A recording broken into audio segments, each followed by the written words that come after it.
Hello, everyone, and welcome back to Planner Actual. My name is Matt Jarvis. Today, we're going to talk a little bit about an intentions journal form that I've built.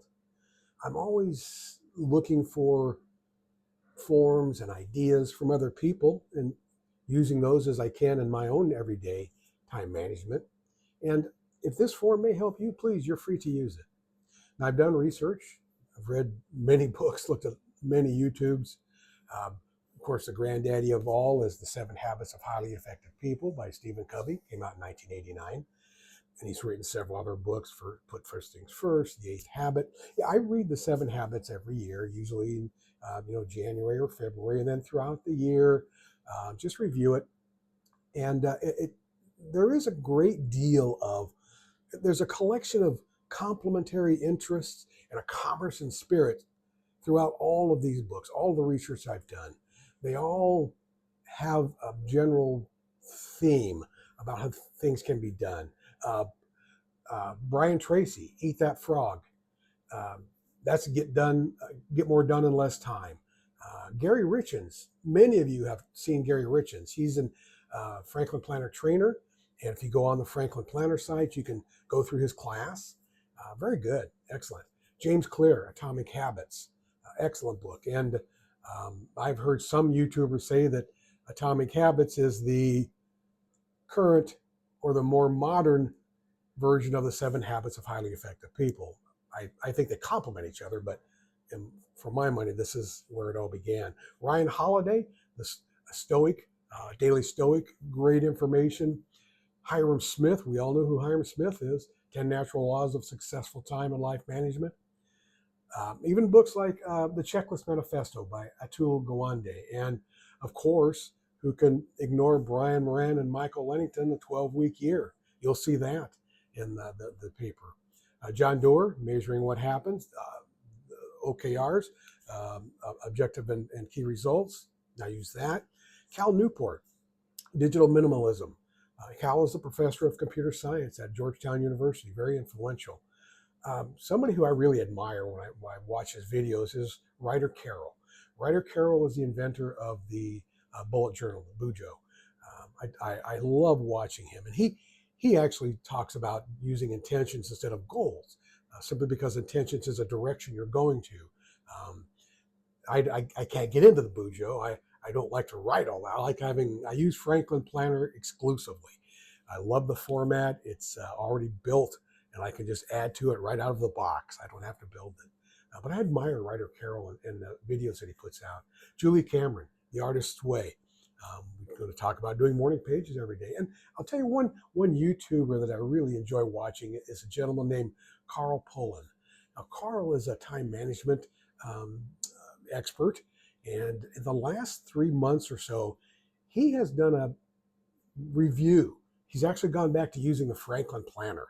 And the last couple of videos he's done really are great. They talk about how you can combine analog and digital platforms to work complementary to one another.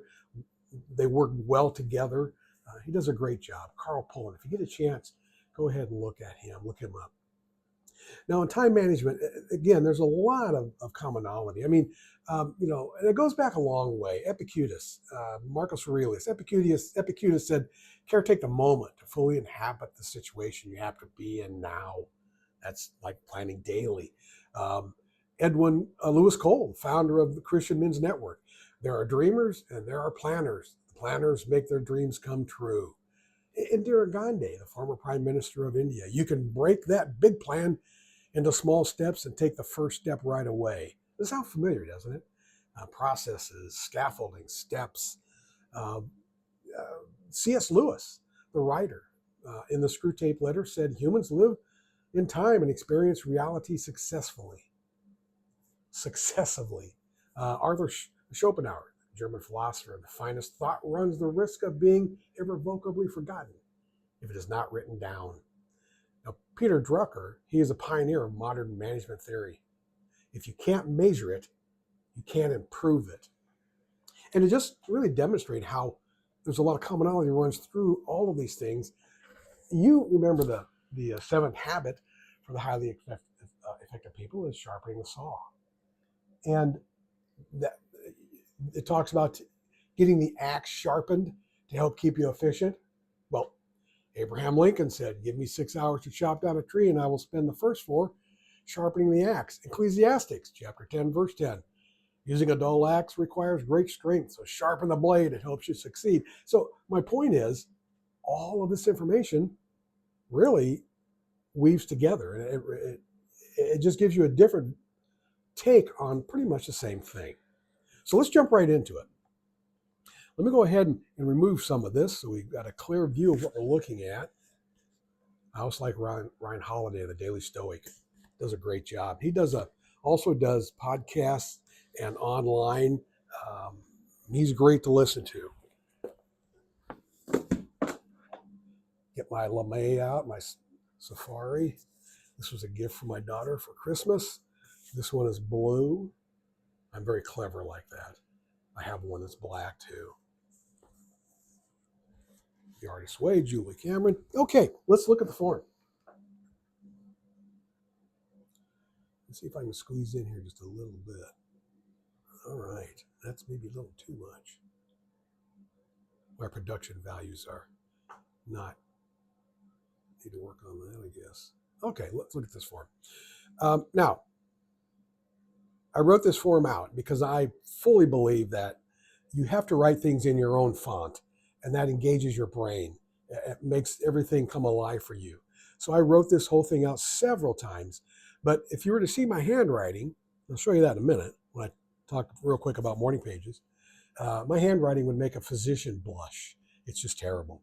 So once I had it set up, I went ahead and put this into a PDF document and manipulated it how I wanted to. You might notice the form. You probably recognize it. This is the Franklin Planner goal planning form, but I've modified it a little bit. And it's my intentions journal. And along the lines of the OKR, the objective and key results, the first thing is I'm going to journal and score my intentions. That's the big overarching goal. And in that goal, you don't want to add any metrics. You just want to say what you're doing. Now, the metrics come into the key results. I'm going to measure my process daily and weekly in a 12-week framework. So it's the 12-week. The 12-week is really good because that 3 months gives you an opportunity to do 1 year in 3 months. And at the end of that 3 months, you can reassess and you can decide maybe things need to change instead of waiting the full year. Plus, the other thing is it adds a little bit of intention to it. If you're doing it in a year's time, you can wait until November to start. But if you're doing everything within 3 months, you can't really miss any days. A day equals a week. Then I'm going to score overall weekly average with a success rate of 80 plus. So on the left-hand side are my daily intentions. Now if you add those up, there's 98 daily intentions per week. Now it sounds like a lot. It's really not, if you look at this, because as far as atomic habits go, I do habit stacking, making things easy to work with. I'm up at 5 a.m. every day, and in the morning and the night, I take a blood pressure and a glucose level. I do my daily medications. Now, these top several are done in about 10 minutes. So I've stacked those so they're really quick to do. Then I'll come down to my office downstairs, and the first thing I'll do are my morning pages. I do 3 a day. If you don't know anything about morning pages, you should check some videos. But it's a great way for you to do brainstorming. Is to just get everything out of your brain onto paper. It's just you'll hear this word over and that people are doing non-linear writing. It's whatever comes into your mind, and I really enjoy it. And here's what it looks like. I do it in two different ways. One is I have a lot of Franklin Planner forms laying around that I don't use. They're outdated. I may not have used them. Of course, I've used the scheduling, the prioritized daily task list, but on the other side, I haven't taken any notes, and I hate throwing things away. So I'll write my daily pages on the blank notes that I have. And you can see that my handwriting is horrible, but that's fine. It is, because I'm just throwing things on paper. It's just for me, nobody else. And then when I'm done, I throw them away. Nobody reads them. They go in a can. You saw how small that handwriting was, but I also hate throwing away computer paper.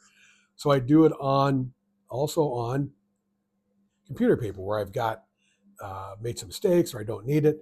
You can see my handwriting's a lot bigger on this, but it's the same thing. You just do 3 pages every day of things that's just in your mind. It doesn't matter what it is. Now, you may do these and you may think to yourself, I can't come up with 3 pages. Well, I'll give you a little hint. Here's what I do. If I'm on my second page, and second pages are always where we start to drag, is I'll just walk through the house. I'll start my office and I'll just describe things as I walk. There's my monitor, there's my desk, there's a picture on the wall, there's a clock, there's the door, I'm going outside, just to keep the pen flowing. After I'm done with my morning pages, I read and study the Bible, then I do my devotions. Then I'll post a daily musing. I do that every day on Facebook to the delight of everybody who's part of my Facebook family. I do my wellness trackers. Now, my wellness trackers, a couple of things I do. We talked earlier a little bit about the blood pressure and glucose level. Now I track those with a form that I built here. And I'll put these forms in the notes in case you wanted to use them. Very basic. This is just a date, AM, PM, systolic, diastolic, upper and lower pressures, your pulse, and your glucose level. Here's one I just kind of toyed with to see what it looks like. Now I'll fill that one out every day. And then I also have, and you'll notice, you'll probably know where this came from. This is also from Franklin Planner. This is their health and fitness tracker. I just keep this in the front of my planner laid open at my desk. And I drink my water, and I chart my food. On the back is a place for you to do exercises, but I don't do those there. I have a separate intentions journal for my exercising. I'm doing a Couch to 5K this year. In another month or so, there's a big 5 or 10K run in Omaha, Nebraska, which is where I live in that area, and I'm training for that. After that, I plan out the day. Plan out the day, do my wellness trackers, and then I'll read a book, 10 pages, doesn't matter what book it is. At the evening, I'll do my evening review. Now, the evening review is a companion to the morning pages. The evening review, you can either write that. I usually just sit in my chair upstairs with next to my beautiful wife who's reading, and I just go over the day and maybe even plan a little bit for tomorrow. Love is a verb, and then I'll journal my daily intentions which is this. Now, the weekly intentions, these are daily. The weekly intentions usually are once a week. I do handwritten letters. I do 2 a week. I really like postcards, letters, birthday cards, anniversary cards. I just write letters. And you have to admit, when you get a handwritten letter, it's kind of special. We do small groups for church. I weigh in every Saturday, and I try to lose 1 pound a week. I take my weekly medications. We go to church once a week. I'm exercising 5 times a week, and then I plan and review the week, and then I journal my weekly intentions. Now, here's how we score. Let me show you one that I've kind of scored out a little bit. So this one's been scored a little bit, and now I'm shooting for an 80%. If I don't get 80%, that's fine. But that's just what I'm shooting at.